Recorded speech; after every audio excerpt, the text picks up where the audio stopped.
Kemiskinan hampir selalu sejalan dengan buruknya kesehatan. Parahnya, tak banyak orang yang peduli dengan kondisi ini. Hanya orang yang memiliki rasa solidaritas yang tinggi yang mampu secara konsisten berbagi pada sesama. Inilah kisah seorang bidan yang mengabdikan hidupnya untuk membantu masyarakat miskin.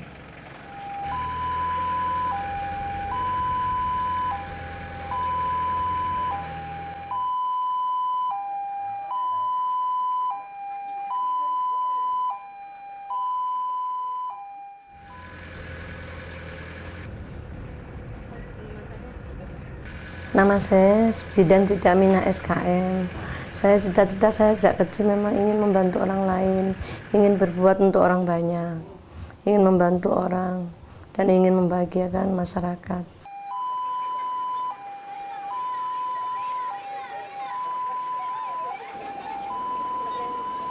Dengan ambulan tua miliknya, Bidan Siti Aminah berkeliling menyusuri daerah kumuh di pelosok Jakarta. Saya selama di DKI ini ya ke daerah-daerah kumuh yang di bawah kolong jembatan, sarang nyamuk, dekat Bekasi perbatasan, dekat Kerawang sana. Bidan Aminah secara rutin mengunjungi kaum papa di sekitar tempat tinggalnya di daerah Jakarta Timur. Ia tak pernah merasa terpaksa untuk melakukan kunjungan ke pasien miskinnya. Agak jauh. Ya 200 meter, 300 meter baru ada. Ya udah 300 meter, Pak. Supaya lega.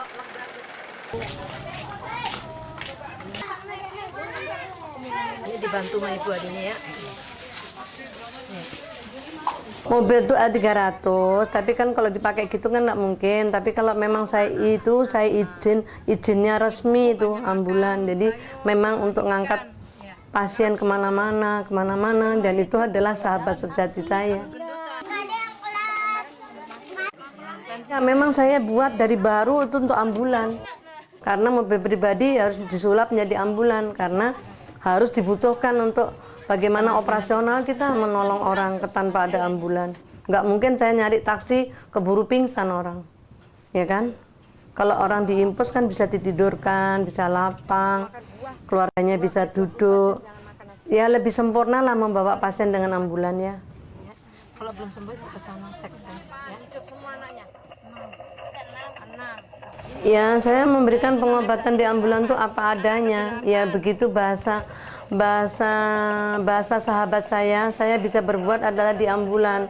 Ambulan adalah sahabat saya, bisa nolong orang, bisa meriksa orang di situ, bisa melahirkan di situ. Yang prematur sudah berapa kali tertolong di kolong jembatan di dalam ambulan.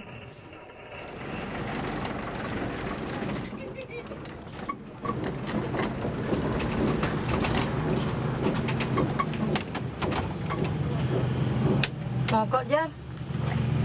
Dorong aja dulu ya. Dorong aja.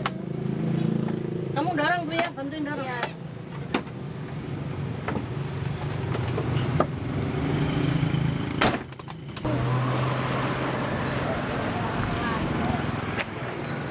Dorong dulu dah. Cari orang dah. Tolong bantuin dong Mas. Dorong dulu. Mas, bantuin dorong dong, Mas.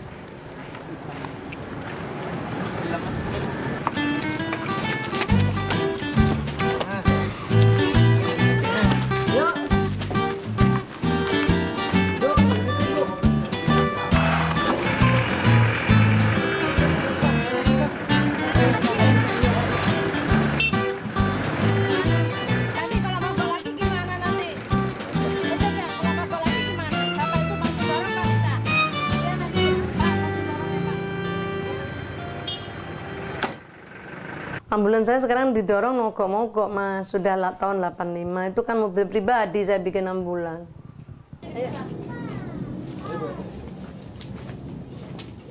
Ayo, Dek, ayo.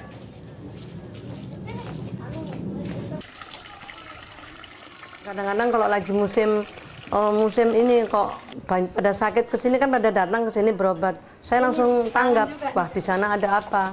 Nah, gitu. Mungkin lingkungannya kotor, mungkin bagaimana, mungkin dia salah memberikan makanan. Kalau musim diare, apakah air yang tercemar begitu. Assalamualaikum. Waalaikumsalam. Bu, ada yang sakit tadi katanya? Iya. Siapa yang sakit? Kenapa? Udah berapa hari sakitnya, Bu? 3 ya. Panas dah ya? Kenapa, Nak? Nggak sekolah? Obatnya dari sini. Makan nggak kemarin? Buka mulutnya. Ah, lu. Pecah-pecah bibirnya, bengkak semua. Tarik napas. Masih batuk ya? Ini Bu, sampai kayak gini ada panas, ada batuk, ada pecah-pecah, kadang-kadang mencret. Kalau kan batuk bener kan? Jadi nanti kalau udah sehat nanti Ibu cek lagi kesehatannya. Nanti kalau dikasih obat, makannya TKTP, tinggi kalori, tinggi protein, terus buah di itu, jus boleh, susu boleh. Apa aja boleh makan ya? Tapi telur mentah sama madu nggak apa-apa? Nggak boleh telur mentah. Telur mentah bakterinya belum mati, jadi direbus aja. Telur bebek direbus, telur ayam direbus ya. Makan bubur ya. Nanti saya kasih tahu yang bagus itu. Masyarakat itu perlu sentuhan. Kadang-kadang perlu informasi mengenai kesehatan, mengenai lingkungan itu belum sampai mendalam, mendatar ke bawah. Seperti anak baru lahir sudah dikasih makan, dijejeli pisang, dimasuk-masukin gitu. Terus mengenal ASI juga kurang. Apalagi anak-anak sekarang langsung dikasih susu formula, jadi ASI itu lebih baik. Jadi semua itu kita harus memberikan penerangan ASI, imunisasi, makanan bergizi.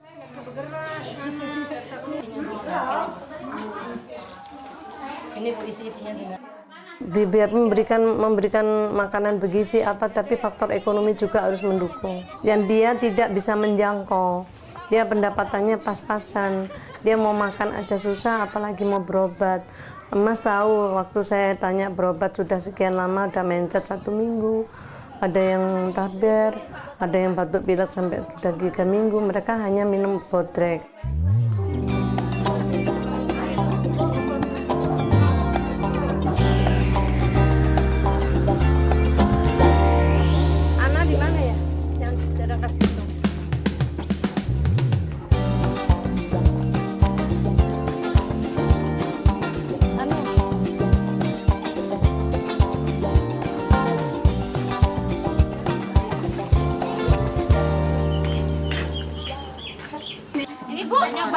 Udah, makasih. Ya, kita pergi dulu ya, mau ke tempatnya tukang cuci dulu ya. Kelas 2 nomor berapa ya? Ini Pak Ud saya udah kelas 2 nih, ada 4 angkatan. Ya, suka dukanya kan mereka tuh udah berapa kenal sama saya. Kejadian tuh waktu banjir, waktu apa saya sudah bantu. Jadi kan mesti silaturahmi. Silaturahmi itu ya baik bagaimana perkembangan bayi-bayi yang saya tolong dulu. Saya tuh silaturahmi ingin mengetahui yang saya tolong-tolong 7 tahun yang lalu, 5 tahun yang lalu, 4 tahun yang lalu. Jadi ya, itu saya mengadakan silaturahmi, apa dia gizinya baik, apa bagaimana ASINya. Jadi pemantauan, jadi home visit istilahnya saya.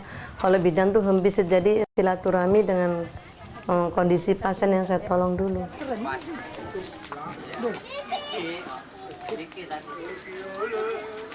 Mereka tuh kadang-kadang masih prihatin dengan biaya pengobatan. Biarpun ada puskesmas, mereka jauh ke puskesmas. Mereka alasannya apa? Ngantri. Alasannya apa? Nggak tahu.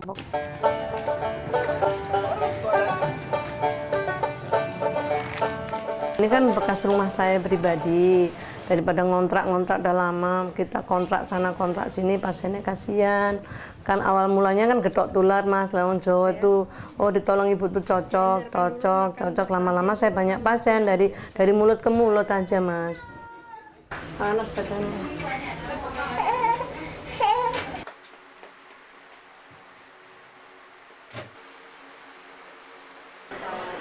Badan saya ini bengkak-bengkak.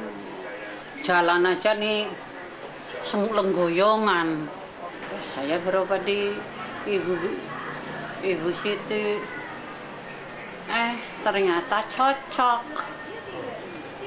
Ya udah cocok ya, biar nggak disuruh kesini lagi udah 4 kali ini. itu kan semua ridho Allah. Dengan air putih pun kalau kita nolongnya dengan ikhlas juga itu yang bantu Allah kok, bukan mau saya. Orang banyak yang cocok sama saya itu bukan karena saya jagoan, enggak. Itu karena kelebihan Allah aja membantu saya. Kacang hijaunya pada makan Bu, yang hamil nih Bu, ibu-ibu hamil. Semua ambil kacang hijaunya. Yang nggak hamil juga makan kacang hijau. Orang yang datang ke tempat saya nggak mungkin orang kaya, Mas. Nggak mungkin mau orang kaya datang ke tempat saya. Paling orang kaya kalau datang ya ke sini paling minta tensi doang. Habis itu ya terima kasih, minta tensi gitu, menimbang berat badan. Kalau orang kaya-kaya nggak mungkin ke sini. Yang datang ke sini adalah orang-orang yang kumuh dari sana, dari orang-orang yang nggak punya. Jadi orang-orang yang datang ke sini adalah orang-orang yang miskin. Ya dia nggak punya uang lah. Tapi memang bukan dia yang pura-pura miskin, memang benar-benar nggak punya. Sekarang aja melahirkan mau saya tarik 400.000. Anak udah gede baru saya dikasih 100.000 udah 4 tahun. Tadi 100.000 sama jeruk sekilo. Bu Aminah itu orangnya sosial bagi ibu. Jadi ibu itu sama anak-anak podo berjuang sampai lahiran, ada di rumah sakit itu tanpa biaya dipungut, bagi ibu buat sosial sampai selama-lamanya. Secara kaya kredit ada uang dikasih, nggak ada ya udah, sampai sehat anaknya, sampai gede besar sekolah tanpa dipungut biaya sama ibu.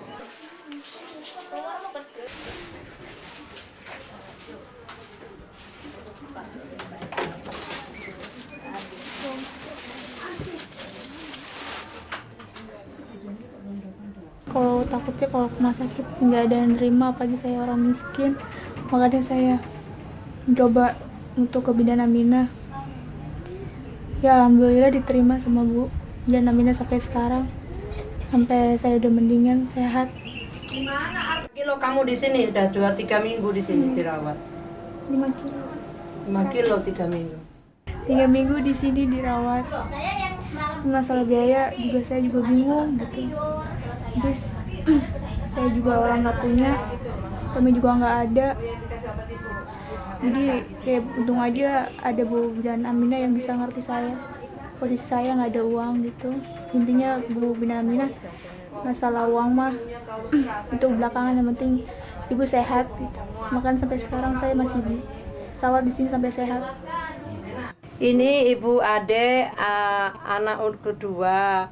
Suaminya lagi pergi kemana nggak tahu, larinya ke sini, HB6. Dikiranya kemarin mau melahirkan, ternyata tidak sesuai dengan usia kehamilannya. Tinggi fundus uterinya tidak sesuai dengan usia kehamilannya. Dia hamil 8 bulan tapi di bawah pusat, kecil banget. Ternyata dia pertumbuhan janinnya di USG sama dokter Totok kurang bagus. Ternyata kurang gizi, periksa HB-nya 6, gizi jelek. Ibunya tensinya cuma 70/40. Jadi diimpos, kasih vitamin, kasih semua vitamin, laborasian, hormon diberikan sama dokter kandungan. Sudah saya rawat 3 minggu di sini. Impos sudah 10 botol. Sekarang diberikan vitamin, tambah darah, makan bergizi, susu sehari berapa kali, Dek? 5 gelas. 5 gelas. Sekarang berat badannya alhamdulillah sudah mencapai kenaikan 5 kilo ya.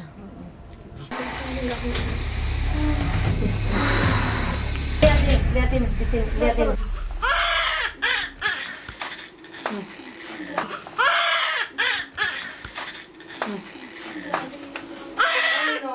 Minum tuh Mbak.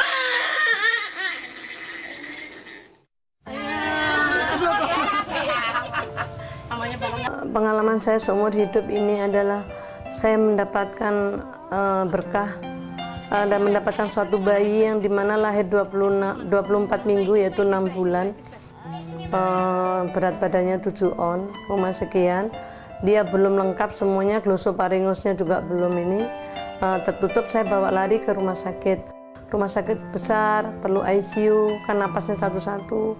Saya bawa kemana aja, tapi ditolak-tolak. Akhirnya kita sepanjang jalan masang oksigen. Oksigen kita pasang ternyata habis. Sampai di sana saya udah katanya ada ICU tapi harus bayar mahal. Saya lepas cincin saya jual cuma laku 5 juta. Tapi nggak bisa juga masuk. Akhirnya suruh bawa pulang.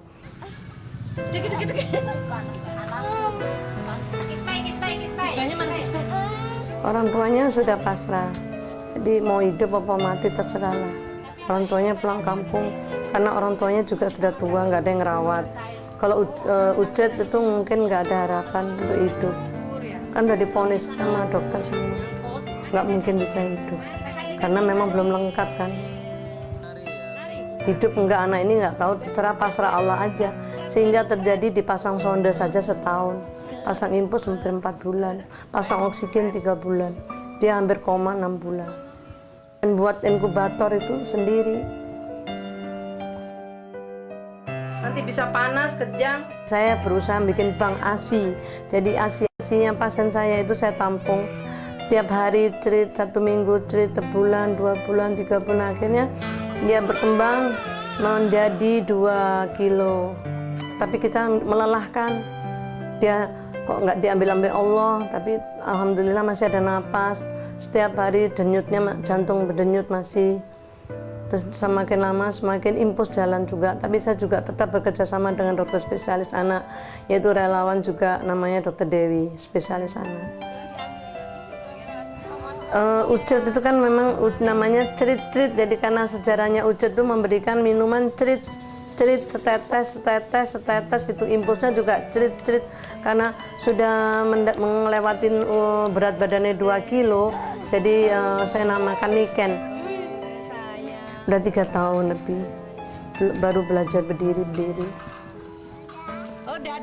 Namanya Niken itu nama pabrik obat di Jepang.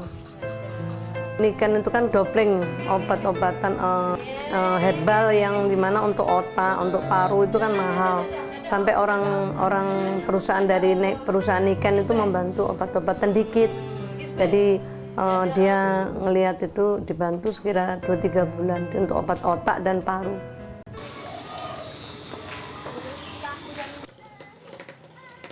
Di samping membantu kesehatan kaum miskin, Bidan Aminah juga seorang yang memperhatikan pendidikan anak-anak kurang mampu. Dengan biaya pribadi, Bidan Aminah membangun PAUD khusus untuk anak-anak miskin di sekitar tempat tinggalnya.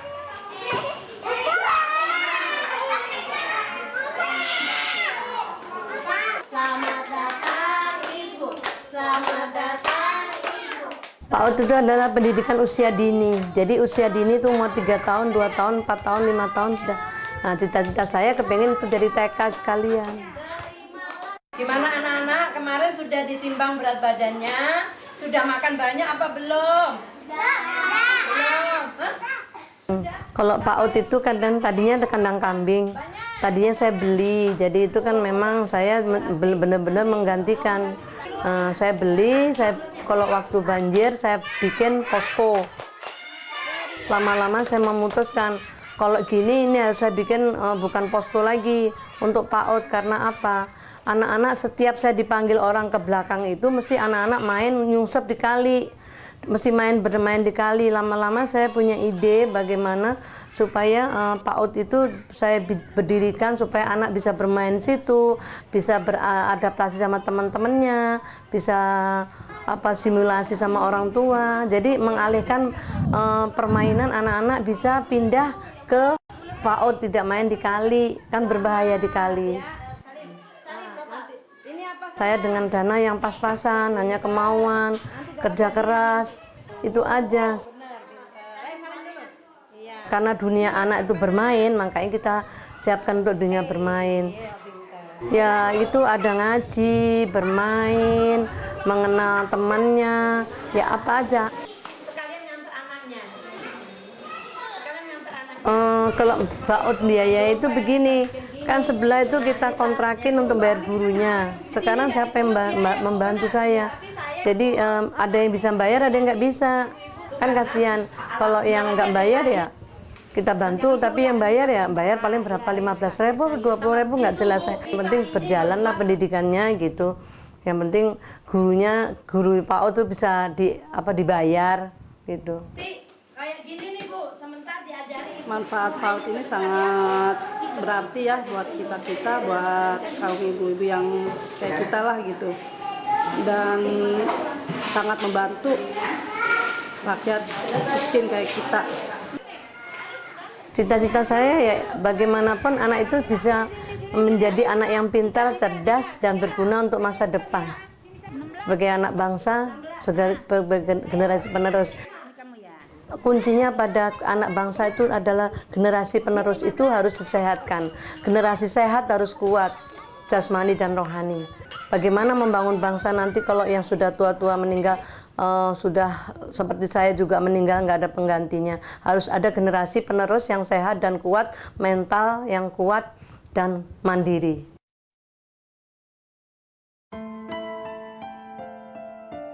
Walaupun tak pernah mengeluhkan biaya pengobatan dan pendidikan yang sudah ia keluarkan, namun rasanya orang seperti Bidan Aminah perlu mendapatkan perhatian agar kepedulian terhadap sesama dapat terus terjaga.